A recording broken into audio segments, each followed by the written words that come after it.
에스겔서를 우리가 읽으면서 생각할 게, 와, 하나님은 참 말씀하기를 좋아하시구나. 뭔가 나랑 자꾸 이야기하고 싶어 하시구나. 단순히 그냥 말만 하는 게 아니라 뭔가 당신 자신을 표현하기 위한 방법들을 다 동원해서 우리에게 이야기를 한단 말이에요. 그죠? 우리는 관계 속에서 마음에 안 들면 말을 아예 안 해버리잖아요. 그죠? 침묵해버리잖아. 그죠?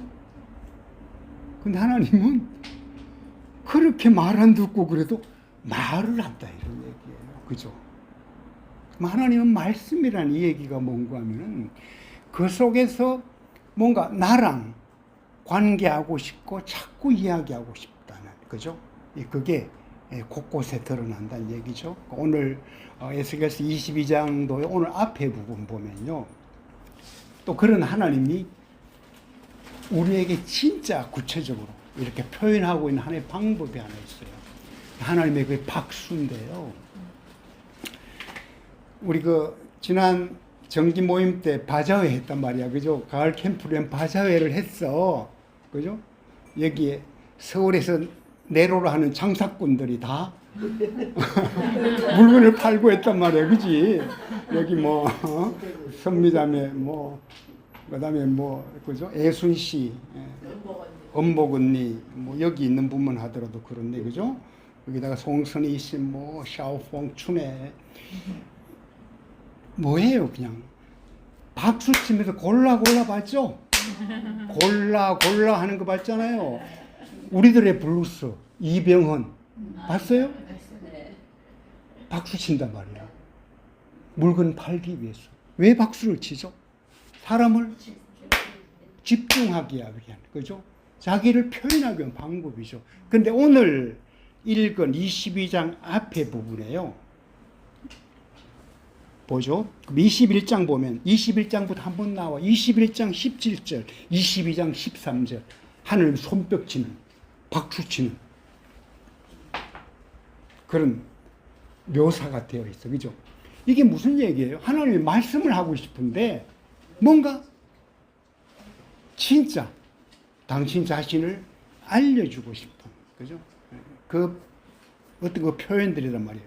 21장 17절 한번 볼게요. 나도 내 손뼉을 치며 내 분노를 다 풀리로다. 이런 표현이 나와. 하나님 분노하셨어.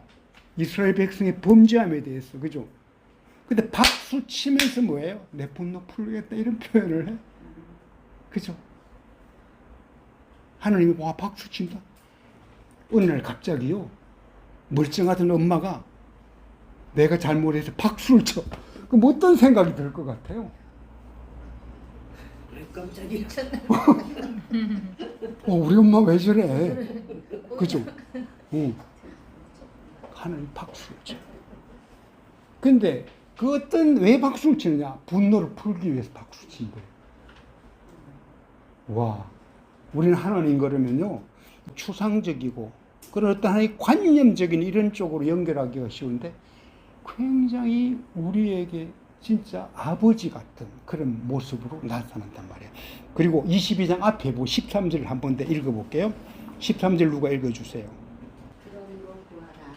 내가 취한 부당한 일과 내 가운데서 내가 피 흘리게 하기 때문에 내가 내 손바닥을 칠 것이다.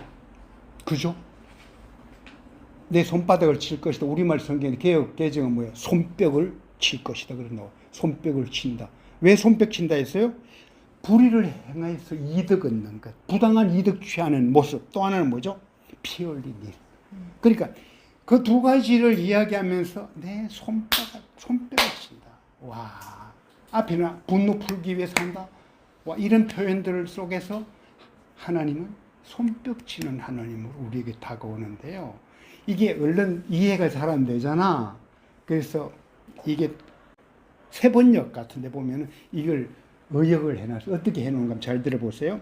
내가 분노하여 두 주먹을 불끈 쥐고 벼르고 있다. 이런 표현에서 손뼉 친다는 표현을 두 주먹 불끈 어디 두고 보자. 이런 그런 식으로 이제 의역을 하고 있어요. 근데 저는 어떻게 보는가 하면요. 손뼉 치는 하나님에 대해서 훨씬 더 사실은 한번 벼르는 하나님 이 이미지보다는요 손뼉 치는 하나님. 아, 우리 아버지 왜 저러지? 라는 생각이 잠깐 들 정도까지 하면서 이 깨우쳐주는 부분이 있을 것 같다는 생각이 든단 말이에요. 그죠? 우리 바자회 하면서 골라 할 때는 뭐지? 이 멋있는 가방 사가라고 하는 그런 표현일 수가 있는데 여기 손뼉은 뭐예요? 분명히 뭔가 부르는 것 같아. 어디로 초대하는 것 같은데요. 풀무불로 초대하는 박수예요. 와, 끔찍한 얘기예요. 그죠? 저 박수가 하나님 편에서 분노를 푸시겠다는 표현인 동시에 뭐죠? 우리를 향해서는 뭐예요? 풀무불로 집어넣겠다는 그 박수예요. 그 시작이에요. 그것을 알리는 서막이란 말이야. 그죠? 그런데요, 잘 생각해 보세요. 하늘의 박수를 쳐. 어떤 박수예요? 너 심판한다, 이제? 어느 정도 심판이야? 풀무불 속에 들어가서 완전히 녹여버리겠다는 정도 심판이에요. 그죠? 그러면서 치는 박수예요. 하나님 심정 생각해 보셨어요? 아마 신나서 박수 치는 게 아니고요. 눈물을 흘리면서 치는 박수였을지 몰라요. 어떤 박수예요? 내가 여기 있다는 얘기야. 그죠? 나는 너 아버지다 이런 얘기예요. 그런 심정이 담긴 게 아니니까 저는 그렇게 묵상을 했어요.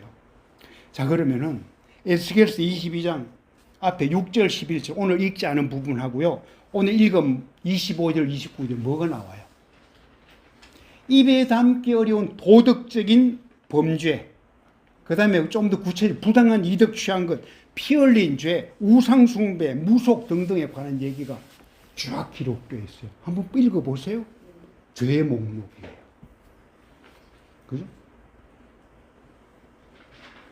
야, 너 어떤 존재인 줄 아느냐? 너 완전 죄투성이야. 이것을 말하고 있는 거야. 너 이것도 잘못했고 저것도 잘못했고. 그죠? 하나님이 그걸 이야기를 해.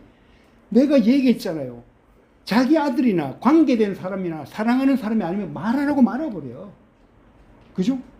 말을 한단 말이에요. 그죠? 여기에서 어떤 하나님이 생각하는 우리를 향한 뭔가 숨겨진 그런 사랑이 있구나.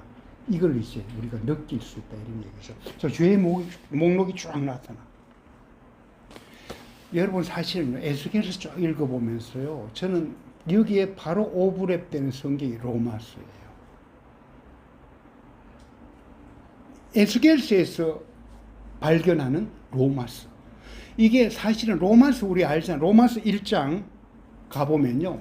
18절부터 32절 쫙 그 1장에 있는 거. 그 다음에 3장 20절까지 사실은 뭐예요? 죄의 목록이에요. 로마서는 죄의 목록으로 시작해요, 사실은. 너희들이 어떤 존재인 줄 아느냐? 쫙 죄의 목록이 나와. 도덕적 범죄부터 시작해서 온갖, 그죠? 하나님을 그냥 없다고 이야기하는 온갖 그런 어떤, 그 다음에 우상을 숭배하는 이런 것들로 가득 차 있어요. 죄의 목록이 그대로 에스겔서 속에서 우리가 찾을 수 있는 로마서예요. 또 하나 우리가 중요한 게 오늘 읽은 본문 중에서 죄의 목록을 쫙 써놓고요. 22장 20절 가면요. 뭐가 나와요? 그래도 뭔가 하나님이 하나의 여지를 남겨줘. 내가 완전히 멸망시키고 이 성읍을 몰살시키려 하는데 그러기 위해서 뭔가 하나의 그래도 한 사람만 있다면은 내가 멸망시키지 않겠다는 그 마음이 여기 나타나. 뭐예요? 어떻게 표현돼요? 이 땅을 위해서 내 앞에서 성벽을 쌓고 성에 무너진 틈에 서서 나로 하여금 성읍을 멸망시키지 못하게 할 사람을 찾았지만 그 가운데 뭐야? 한 사람도 찾지 못했다. 그죠? 창세기 18장 가면 우리가 참 잘 아는 얘기야. 20절부터 33절을 보면요. 뭐가 나와요? 소돔 멸망하는 그 장면이 나와. 그런데 소돔이 이렇게 망하겠다고 이렇게 하니까 멸망시키겠다고 하니까 아브라함이 중보하잖아요. 그죠? 아유, 하나님, 그래도 여기에 의인도 있을 수 있을 텐데, 의인 50명만 있으면은 그래도 좀 이성을 그냥 구해 주십시오. 좋다. 하나님이 그렇게 답을 하니까 아브라함이 자신이 없어졌거든. 그래서 숫자를 계속 낮추어 가요. 45명, 40명, 30명, 20명, 그리고 마지막에 10명까지 낮추어요. 하나님은 그래, 10명도 좋다. 하나님 한 명이라도 있으면 구해 주십시오. 그러면 하나님 좋다 그랬을 거예요. 뭐예요? 없다는 얘기를 한 똑같은, 오늘 본문 뭐예요? 한 사람을 찾았지만 없었다. 그 얘기가요. 창세기 때 소돔에 일어난 일이나요, 여기 예루살렘에 하나님이 심판을 하면 일어난 일은 똑같아요. 한 사람도 없다. 이 로마서 3장 10절부터 18절 보면요, 아까 그 죄의 목록 쫙 나오고 났어요. 여기에 있는 내용들이 에스겔서를 저는 해석한 거라고 저는 개인적으로 봅니다. 로마서 3장 10절 18절 누가 한번 읽어주세요. 기록된 바 의인은 없나니 하나도 없으며 깨닫는 자도 없고 하나님을 찾는 자도 없고 다 치우쳐 함께 무익하게 되고 선을 행하는 자는 없나니 하나도 없도다.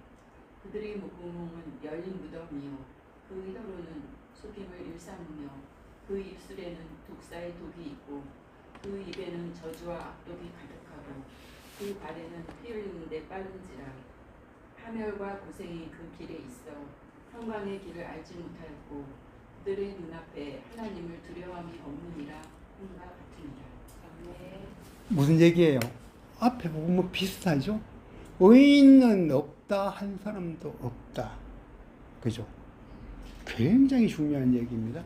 내가 조금이라도 뭔가 의인이라고 이야기할 수 있는 의의가 내 속에 있다? 그 의의는 뭐예요? 거짓 의의다. 이 얘기를 하고 있는 거예요.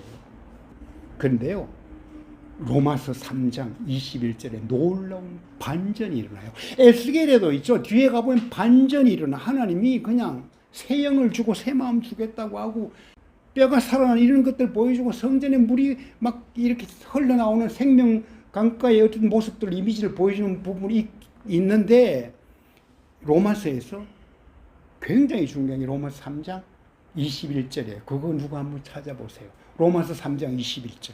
이제는 율법 외에 하나님의 한 의가 나타났으니 율법과 선지자들에게 증거를 받은 것이라. 아멘. 그러나 이제는 율법과 별개로 하나님의 의가 나타나. 와, 놀라운 반전이죠. 그죠? 그동안은 율법이라는 것을 통해서 뭔가 내가 의로운가 아닌가를 이렇게 시험한 하나의 그 리트머스 시험지였다면요, 이제는 그것 외에 다른 별개로 하나님의 의가 나타났다. 이런 얘기예요.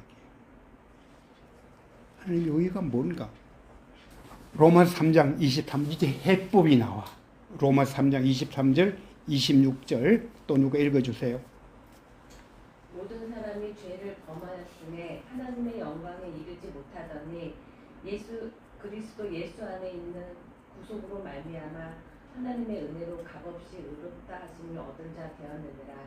이 예수를 하나님이 그의 피로 인하여 믿음으로 말미암는 화목 제물로 세우셨으니 이는 하나님께서 길이 참으시는 중에 전에 지은 죄를 간과하심으로 자기의 의로우심을 나타내려 하시니니 26절. 곧 이때 자기의 의로우심을 나타내사 자기도 의로우시며 또한 예수 믿는 자를 의롭다 하려 하심이니라. 그죠? 모든 사람이 죄를 범했대. 그리고 그게 끝이 아니라 이런 말이야. 그러나 이제는 뭐예요? 하나님의 영광이 이르지 못한 그 상태를 뭐죠? 하나님의 영광이 이르는 길을 열어주셨다. 예수 그리스도를 통한 구속이다. 그게 로마서 3장 23절부터 이르는 굉장히 중요한 핵심이에요. 그러면 에스겔서에서 뭐를 봐야 되는가 하면요, 여전히 이것이 보여진다, 이런 얘기예요. 어떤 면에서 그 박수치고 있는 그 하나님의 심정 속에요, 오늘 로마서 3장에서 그리스도를 보낸다는, 대신 십자가의 대속물로 드려야 된다는 그 생각까지 했을지 몰라요. 그럼 그 박수가 어떤 박수가 있어요? 통곡의 박수일지 모르. 저는 그렇게 이 말씀을 그렇게 에스겔서를 받아들였다 이런 얘기죠. 자, 그런 점에서 오늘 31절 누가 한번 읽어요. 마지막 오늘 마지막입니다. 그러므로 내가 분노를 그들에게 쏟아붓고 내 진노의 불로 그들을 소멸해 그들의 행동을 그들의 머리 위에 갚을 것이다. 주 여호와의 말이다. 잘못한 거 이제 머리 위에 갚는다 이런 얘기로 끝나요. 그러면서 주 여호와의 말이도 끝나죠. 근데 로마서 3장은 뭐예요? 죄를 간과합니다. 지나갑니다. 그런 점에서 있죠. 오늘 31절 있잖아요. 이게 에스겔서 22장의 끝인데요. 분명히 하나의 끝인데 엔드가 아니고요. To be continued. 숨어 있지만 끝이 아니에요. 마지막에 뭐죠? 주 여호와의 말이다 이 말 했잖아. 아까 얘기 하나님 말씀하시길 그렇게 좋아하셔. 그죠? 우리들과 말씀하고 싶어 해. 그 말은 다른 말로 하면 뭐예요? 주 여호와의 말씀이니라. 이 말은 앞에 전부 무서운 얘기들을 했잖아. 심판한다는 얘기, 너 죄가 머리로 돌린다는 얘기, 그죠? 근데요, 여기에 숨어 있는 게 뭔지 잘 아셔야 돼. 이게 주 여호와의 말이다? 혼낸다? 이렇게 끝난 것 같은데요. 이 뒤에 뭐예요? 나는 너의 아버지다. 이게 숨어요. 나는 너의 아버지다. 그죠? 나는 너의 하나님이다. 이게 에스겔서 읽어가면서요. 나는 이렇게 너 말이야 잘못했지 계속 말씀하신 하나님 속에서 주 여호와의 말이다. 이렇게 끝난 부분을 뭐로 해야 되는가 하면 해석해야 되는가 하면요. 나는 너의 하나님이다. 너의 아버지다. 창세기부터 시작된 하나님의 언약들, 그 언약들이 우리에게 사랑으로 표현되고 마침내 당신이 우리를 사랑했다는, 그리고 사랑한다는, 사랑할 것이라는 그 당신 자신의 마음이 이렇게 드러나는 거라 이런 얘기죠. 언약에 근거한 회복. 지난해 언약 얘기 많이 했잖아. 사랑의 언약. 나는 사랑한다고, 사랑하겠다고. 근데 말을 안 들어. 끝. 빠이빠이가 아니고 뭐죠? 기어코 사랑하는 관계를 다시 만들어내는 하나님, 이것을 보게 되죠. 결론적으로 우리가 에스겔서 22장 마지막 절을 비롯해서 곳곳에 나타나는 주 여호와의 말씀이다. 때로 손뼉까지 치면서요, 막 우리 속에 굉장히 두려운 하나님으로 나타났는데요. 거기에 뭐가 있다? 나는 너의 하나님이다. 나는 너의 아버지다. 나는 너와 언약을 맺었다. 나는 너의 신랑이다. 그죠? 그게 에스겔서에서 우리가 찾아낼 수 있는 또 다른 하나님의 마음이 아닌가. 그래서 저는 그런 생각들을 했습니다. To be continued.